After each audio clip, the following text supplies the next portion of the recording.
एक लड़की शिखा, शाय, overthinker, introvert, जिसे किसी भी टीचर, सीनियर या स्ट्रेंजर से बात करने में शर्म आती है, ऑकवर्ड लगता है। ना कोई उससे बात करने में इंटरेस्ट लेता है, ना ही लोग उसकी बातों पे गौर करते हैं। और दूसरी तरफ उसकी बेस्ट फ्रेंड नव्या, जिसे ऑलमोस्ट हर इंसान से अटेंशन मिलती है, हर कोई उससे बात करना चाहता है और ना ही कभी उसे किसी नए इंसान से बात करने में शर्म आती है। फिर एक दिन शिखा परेशान होके YouTube खोल के सर्च मारती है how to improve communication skills. Ever noticed that कुछ लोगों से बात करके हमारे माइंड पे एक स्ट्रॉन्ग इम्प्रेशन पड़ता है, उनसे दोबारा बात करने में इंटरेस्ट आता है, और वहीं कुछ लोगों से बात करके हम बोर हो जाते हैं। अगले कुछ मिनट्स में मैं तुमसे ऐसी टिप्स शेयर करूंगी जिन्हें अपनाने के बाद तुम अपनी कम्युनिकेशन स्किल्स को 10 गुना इम्प्रूव कर सकती हो।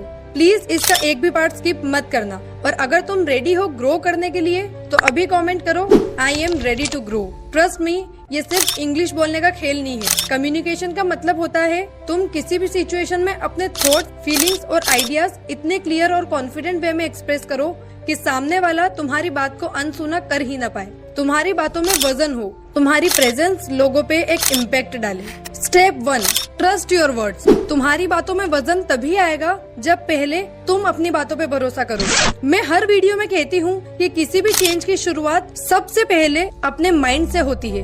कई बार तुम बात बोल तो देती हो, लेकिन अंदर से एक डर रहता है कि सामने वाला क्या सोचेगा, मैं गलत तो नहीं बोल रही, कहीं ये लोग बाद में मुझे जज तो नहीं करेंगे। और ये डर तुम्हारी आवाज में, तुम्हारी बॉडी लैंग्वेज में दिख ही जाता है। सो अपने वर्ड्स पे विश्वास रखना सीखो।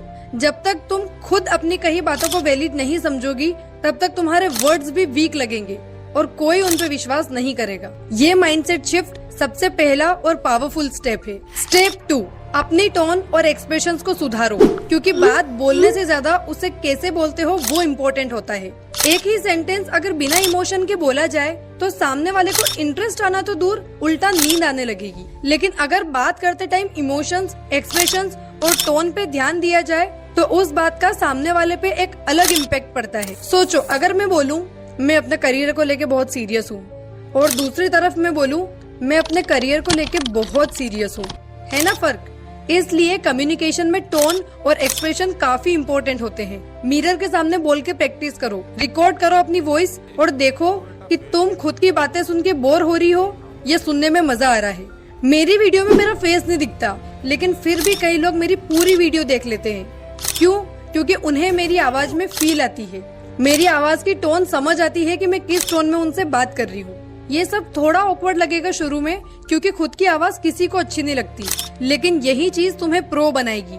सबसे पहले तुम खुद के साथ कंफर्टेबल बनो, उसके बाद दूसरे बनेंगे। Step 3, listening is more powerful than speaking. बहुत लोग बस बोलते जाते हैं, लेकिन कम्युनिकेशन तभी इफेक्टिव होती है जब तुम सुनना भी सीखती हो। नेक्स्ट टाइम जब भी किसी फ्रेंड से बात करो, ट्राई करो उसकी बात पहले प्रॉपर्ली सुनना, बीच में इंटरप्ट मत करो, वियर्ड से एक्सप्रेशंस मत दो, और उसकी बात को ध्यान से सुनो बिना इधर उधर देखे। ये हैबिट तुम्हारे अंदर पेशेंस, डिसिप्लिन और इमोशनल इंटेलिजेंस लाएगी, जो एक ग्रेट कम्युनिकेटर की सबसे स्ट्रॉन्ग क्वालिटीज है।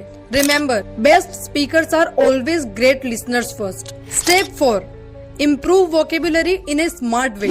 यहाँ पे मैं एक बात क्लियर करना चाहती हूँ कि तुम्हें प्रो बनने के लिए भारी भारी इंग्लिश वर्ड्स बोलने की जरूरत नहीं है। केवल अगर तुम्हारी वोकेबुलरी स्ट्रॉन्ग होगी तो तुम अपनी बातें बेटर वे में एक्सप्रेस कर पाओगी। So start with basics. हर रोज 2 नए वर्ड सीखो, उनका यूज समझो और उन्हें अपने डेली कॉन्वर्सेशंस में ऐड करो। For example, instead of saying I am sad, you can say I am feeling low today. Instead of saying I am fine, try saying I am doing well. Fluent English सीखने में ज्यादा time लगता है, लेकिन English के words तुम बहुत कम time में सीख सकती हो। Step 5, prepare first.